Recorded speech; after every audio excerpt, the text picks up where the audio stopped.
दिवाळी सणाची माहिती. यंदा दीपोत्सव साजरा करताना आपल्या मराठी दिवाळी सणांची माहिती जाणून घेऊया आणि मुलांनाही सांगूया. दिवाळी या नावातच उत्साह आहे, आनंद आहे. दिवाळीचे दिवस म्हणजे नातेवाईकांच्या भेटी, भेटवस्तूंची देवाणघेवाण, मुलांसाठी फटाके आणि नवीन कपडे, दारात रांगोळी, कंदील आणि पणत्यांची आरास, हे आपण दरवर्षी करतोच. अलीकडच्या धकाधकीच्या जीवनात बरेचदा या सणाचा आनंद आपण एखाद्या पर्यटन स्थळी जाऊनही घेतो आणि नवा उत्साह मनात साठवून परत येतो.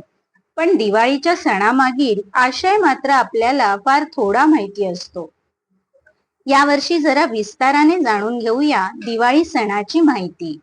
Diwali information in Marathi. शुभसूचक रांगोळी वाईट प्रवृत्तींना दूर पाठवून देणारा आकाशदीप, अंधार दूर करून आयुष्यात प्रकाश पसरवून आपल्याला आनंद देत असलेल्या पणत्या ही दिवाळीची अगदी खास वैशिष्ट्य. दिवाळी या मराठी नावाच्या जोडीने या सणाला संस्कृत नावेही आहेत. ही नावे दिवाळीचा अर्थ आणि प्राचीनता दोन्ही आपल्याला सांगतात. दीपालिका, यक्षरात्री, सुखरात्री अशी तिची काही नावे. दिवाळी येते ती शरद ऋतूचा आनंद मनात घेऊनच. आपली भारतीय संस्कृती ही शेतीवर आधारलेली आहे. शारदीय नवरात्र आणि दसरा संपला की पाठोपाठ कोजागिरीची रात्र पूर्ण चंद्रबिंब घेऊन येते. आटवलेल्या केशरी दुधासह आपण ही रात्र जागवतो. याच रात्री देवीची पूजा केली जाते. तिला आटीव दुधाचा नैवेद्य दाखविला जातो. या दिवसाला नवान्न पौर्णिमा असेही म्हणतात. कारण शेतातून नुकत्याच हाती आलेल्या धान्याची कणसे देवीला अर्पण केली जातात. या समृद्धीचा आनंद मनात असतानाच पाठोपाठ रमा एकादशी येते. आपण ज्या काळात दिवाळी साजरी करतो त्या काळात अनेक गोष्टी सोप्या झाल्या आहेत. पण ज्यावेळी समाज अधिक प्रमाणात फक्त शेतीवर अवलंबून होता त्या काळात शेतात पिकलेले धान्य ज्यावेळी कोठारात भरेल आणि विकले जाईल तो काळ समृद्धीचा मानला जाणे स्वाभाविक होते. त्यामुळे धान्याची मुबलकता असताना आणि शरद ऋतूचा आल्हाद असताना दोन्हीचा एकत्र आनंद घेण्यासाठी दिवाळी सणाची योजना दिसते. वसुबारसेला आदला दिवस म्हणजे रमा एकादशी. या दिवशी अंगणात दारातल्या तुळशी पुढे पहिली पणती लावली जाते. शहरात नसेल तरी ग्रामीण भागात हे चित्र दिसते. शहरात बरेचदा वसुबारसेला दिवाळी सुरू होते. शेतीसाठी बैल आणि दूध दुभत्यासाठी गाय यांची खूप आवश्यकता असते. त्यामुळे गोवत्स द्वादशीला सवत्स म्हणजे आपल्या वासरासह असलेल्या गायीची पूजा करण्याची पद्धती आहे. कारण त्यांच्या पावलांनी शेतात समृद्धी वाढते. त्या दिवशी गाय बैल यांचा विशेष मान असतो. गळ्यात माळा घालून त्यांची पूजा केली जाते. 3 सांजेला त्यांना ओवाळले जाते. पुरणपोळीचा घास भरवला जातो. धनत्रयोदशी हा दिवस व्यापारी वर्गाचा आणि आयुर्वेद शास्त्राच्या अभ्यासकांचा.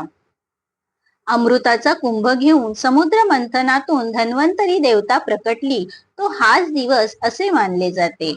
त्यामुळे या दिवसाला धन्वंतरी जयंती असेही म्हटले जाते. आयुर्वेदाचे वैद्य या दिवशी धन्वंतरी पूजन करतात. व्यापारी वर्गासाठी हा दिवस धनाच्या पूजेचा असतो. हिशेबाच्या नव्या चोपड्यांची वह्यांची पूजा या दिवशी केली जाते. धणे आणि गूळ यांचा नैवेद्य दाखवला जातो. मुले फटाके उडवून आपल्या मराठी दिवाळी सणाचा आनंद साजरा करतात. चांगल्या वृत्तीने आसुरी किंवा वाईट प्रवृत्तीवर मिळवलेला विजय म्हणजे नरक चतुर्दशीची पहाट.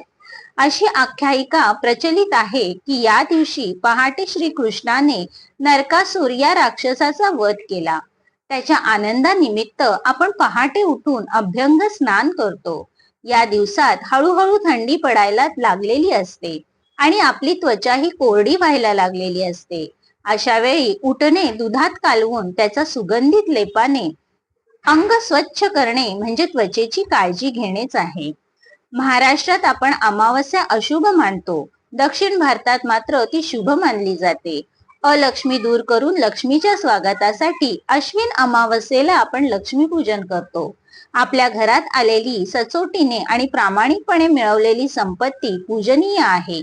ती वाढती राहो यासाठी धनाचा अधिपती कुबेर आणि देवी लक्ष्मी यांची पूजा करतो. बलिप्रतिपदा म्हणजे भगवान विष्णूने वामन अवताराला बळीराजाचे सर्व साम्राज्य मागून घेतले तो दिवस. यज्ञ करण्यात मग्न असलेल्या बळीराजाकडे वामन अवतरतात भगवान विष्णू पोहोचले. त्यांनी त्याच्या 3 पावलात सामावेल एवढी भूमी बळीराजाकडे मागितली.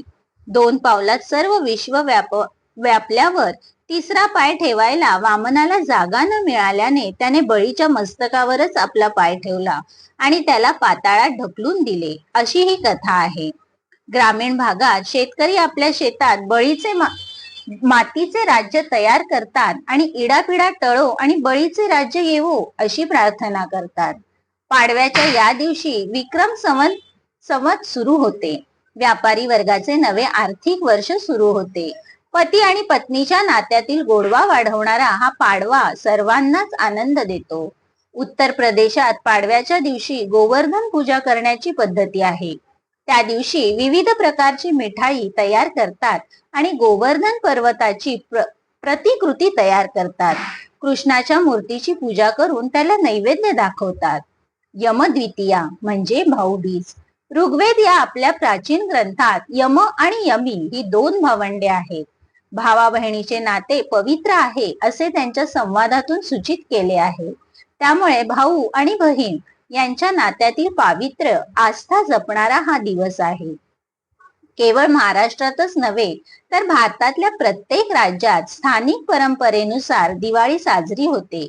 आनंद उत्साह घेऊन येणारी दिवाळी संपते ती मात्र हुरहुर मनात घेऊनच. मुलांनी केलेले दिवाळीचे किल्ले किंवा आपली वाचनाची आवड जपणारे दिवाळी अंक, दिवाळीनंतर ही तुळशी विवाहापर्यंत आपल्या दारात झुलणारा आकाश कंदील दिवाळीच्या आठवणी आपल्या मनात साठवत राहतोच. मुलांनो, आता जर कोणी तुम्हाला दिवाळी सणाची माहिती सांगा असं म्हटलं तर तुम्हाला नक्की सांगता येईल नाही का? या वर्षीच्या दिवाळीमध्ये एक गंमत करून पाहता येईल बरं का. भारताच्या विविध राज्यात दिवाळी कशी साजरी होते हे तुम्ही मुलांसह बसून नक्की शोधून काढा. तो आनंदही वेगळाच ठरेल. या दीपोत्सवासाठी आपणा सर्वांना मनपूर्वक शुभेच्छा. ही दीपावली आपल्या जीवनात आनंद आणि समाधानाचा चिरस्थायी प्रकाश घेऊन येवो ही परमेश्वर चरणी प्रार्थना. ओम दत्त.